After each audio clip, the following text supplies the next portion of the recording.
सुंदरगढ़ जिला कोयडा मंडल शिक्षा अधिकारी अधीनस्थ कोमन जाभियर स्कूल ठारे बहु धूमधाम रे नवमतम वार्षिक उत्सव पालित हो जाइछि। वार्षिक उत्सव में मुख्य अतिथि भाव जोग देइथिले कोयडा मंडल शिक्षा अधिकारी अभिमन्यु बेहेरा।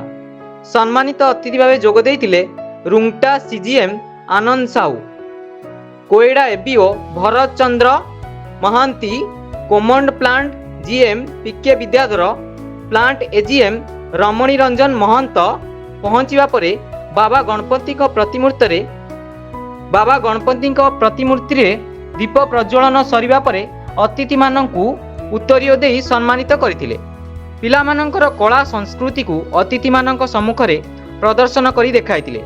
सर्वशेष रे सबुठारु प्रदर्शन भल करिथिया पिलांकु अतिथि माननक हस्तरे मानपत्र प्रदान करा जायथिला। सुंदरगढ़ रु संजय बेहेरा का रिपोर्ट, प्लाकेट न्यूज ओडिया।